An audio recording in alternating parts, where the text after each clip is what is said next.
আসসালামু আলাইকুম দর্শক। সার্জিস আলম, হাসনাত আবদুল্লাহ কিংবা নাহিদ ইসলামের মতন সাবেক সমন্বয়ক কিংবা নতুন যে রাজনৈতিক দল জাতীয় নাগরিক পার্টি এনসিপির নেতৃত্বে যারা রয়েছেন, তারা একের পর এক যে নাটক আমাদের সামনে উপস্থিত করছেন, আমার কথার সঙ্গে নিশ্চয়ই সবাই একমত হবেন যে মানুষ ত্যক্ত, বিরক্ত, ক্ষুব্ধ, হতাশ, আশাহত।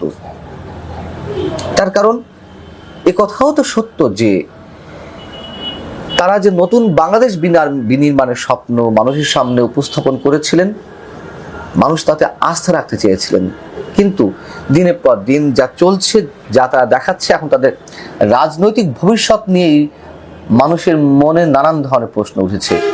এমনকি নতুন যে রাজনৈতিক দল সবেমাত্র প্রস্ফুটিত হয়েছে, বিকশিত এখনো হয়ে পারেনি। আতুর ঘরের সময় কাটাতে না কাটাতে তারা যে ধরনের বিতর্কের সৃষ্টি করছে একের পর এক, তাতে এই দল নিয়েও মানুষের মধ্যে এর মধ্যে নানান ধরনের শঙ্কা তৈরি হয়েছে। এই দলের ভবিষ্যৎটি কি?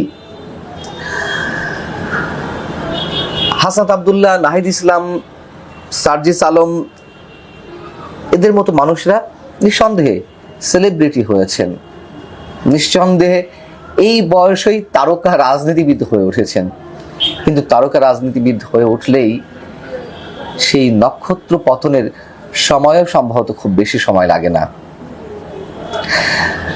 আমরা যদি বলি যে সার্জিস আলম সর্বশেষ গত সোমবারই সম্ভবত যেই শো অফটি তিনি করলেন, শো ডাউন করলেন, ঢাকা থেকে সৈয়দপুরে উড়োজাহাজে করে গেলেন, সেখান থেকে শতাধিক গাড়ি নিয়ে পঞ্চগড়ের বিভিন্ন স্থানে পথসভা করলেন।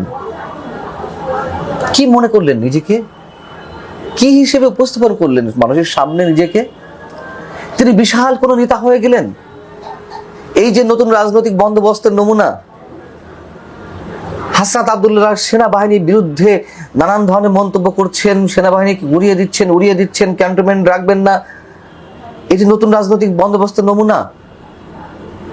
এবং এই যে আজকের হাসনাত আবদুল্লাহ, আজকের সার্জিস আলম কিংবা নাহিদ ইসলাম কিংবা গণঅভ্যুত্থান সফল হওয়া, এসবের পেছনে গণমাধ্যমের কোনো ভূমিকা নেই এরকম একটি দাবি করা হলো। আমি নিজেও এই দাবির সঙ্গে অনেকখানি একমত। কিন্তু আবার এই কথাও সত্য, গণমাধ্যম না থাকলে, আমাদের মতো দায়িত্ব নিয়ে বলছে, আমাদের মতো কিছু মানুষ না থাকলে এই মানুষগুলো আজ স্টার রাজনীতিবিদে পরিণত হতে পারতেন না, গণঅভ্যুত্থানও সফল হতো না। এটি বাস্তবতা। তার কারণ আমরা নতুন একটি গণতান্ত্রিক সরকার দেখতে চেয়েছিলাম, এটুকুই। কিন্তু তারা পরবর্তীতে যেসব স্বপ্ন দেখাতে চাইলেন, যা মানুষের ধারণার মধ্যে ছিল না, নিজেরা লোভের বশবর্তী হয়ে রাজনৈতিক দল গঠন থেকে শুরু করে তারা একের পর এক যে আয়োজন করে যাচ্ছেন, আমি আমার ক্ষুদ্র অভিজ্ঞতা থেকে এটুকু নিশ্চিত, প্রায় নিশ্চিত, এদের রাজনীতি আর বেশি দিন নেই। নক্ষত্র পতনের সময় খুব বেশি লাগবে না। আমরা যদি কয়েকটি ধাপে আলোচনা করি, মানে কয়েকটি পয়েন্ট তুলে ধরি, মনে করুন যে বৈষম্য বিরোধী ছাত্র আন্দোলনের প্ল্যাটফর্মকে কাজে লাগিয়ে নতুন রাজনৈতিক দলটি গঠনের যখন ঘোষণা দেওয়া হলো, ঘোষণা মানে যে তারা একটি রাজনৈতিক দল করতে যাচ্ছে, এই নিয়ে নিজেদের মধ্যে এক ধরনের মতবিরোধ ছিল, তুমুল মতবিরোধ। এরপরে 5 আগস্ট গণঅভ্যুত্থানে বেসরকারি বিশ্ববিদ্যালয়ের শিক্ষার্থীরা যেখানে সবচেয়ে বিরোচিত ভূমিকা পালন করেছে, তাদেরকে মাইনাস করা, তাদের সঙ্গে বিশ্বাসঘাতকতা করা, শহীদ পরিবারগুলোর পাশে যথাযথভাবে তারা সাহায্যের হাত বাড়িয়ে দিতে না পারা, দল গঠনের সময় শুধু একটি কোর গ্রুপকে প্রাধান্য দেওয়া, কিংবা ঢাকা বিশ্ববিদ্যালয় কেন্দ্রিক সব কিছুর আয়োজন করা, দল পরিচালনার জন্য তহবিল গঠন করা, তাদেরকে কারা টাকা দিচ্ছে তা প্রকাশ না করা, এবং দলের মধ্যে পদপদবীর লোভ, নেতৃত্বের দ্বন্দ্ব, এই সব কিছু মানে একেবারেই সত্যি সত্যি একটা বাংলাদেশের নতুন একটা চ্যাপ্টার তৈরি করেছে এই দলটি। এর আগে আর কোনো দলের ক্ষেত্রে এমনটা হয়নি। আমি অনেকবার এই প্রসঙ্গ এনেছি। এবং দল গঠনের আগে থেকেই এই ছাত্র সমন্বয়কদের যে চাওয়া, যে দাবি, সেটাও যদি সামনে নিয়ে আসি নতুন করে, যেমন সংবিধান ছুঁড়ে ফেলা, নতুন সংবিধান প্রণয়ন করা, পুনর্লিখন, গণপরিষদ নির্বাচনের দাবি, স্থায়ী সরকার নির্বাচনের দাবি, জাতীয় সংসদ নির্বাচনের আগে প্রোক্লেমেশন ঘোষণার দাবি, চাঁদাবাজি, দখলবাজি, যে অভিযোগ এই ছাত্র সমন্বয়কদের বিরুদ্ধে, শুধু অভিযোগ বলবো কেন, বিভিন্ন জায়গায় অসংখ্য প্রমাণ তো পাওয়া গেছে, এটাও তো সত্য কথা। এত সব আয়োজনের মধ্য দিয়ে এই দলটি আসলে কি ভবিষ্যৎ অপেক্ষা করছে দলটির জন্য? এবং হাসনাত আব্দুল্লাহ, সার্জিস আলমদের সম্পর্কে দলের অভ্যন্তরে যে আলোচনাগুলো হচ্ছে, যেমন সেনা প্রধানকে নিয়ে তারা যে পাল্টা স্ট্যাটাস দিলেন, সেটিতে তারা বিব্রত বোধ করেছেন দলের অন্যান্য নেতাকর্মীরা। আর এক নেতা হান্নান মাসুদ, তিনিও তারা মাঝে মাঝে একটা স্ট্যাটাস দিলেন, এবং তাদের যে হোয়াটসঅ্যাপ গ্রুপ, সেখানে তাদের যে মন্তব্য অন্যান্য নেতা বা কর্মীদের, সেগুলোর কয়েকটি শুধু আমি আপনাদের সামনে তুলে ধরি।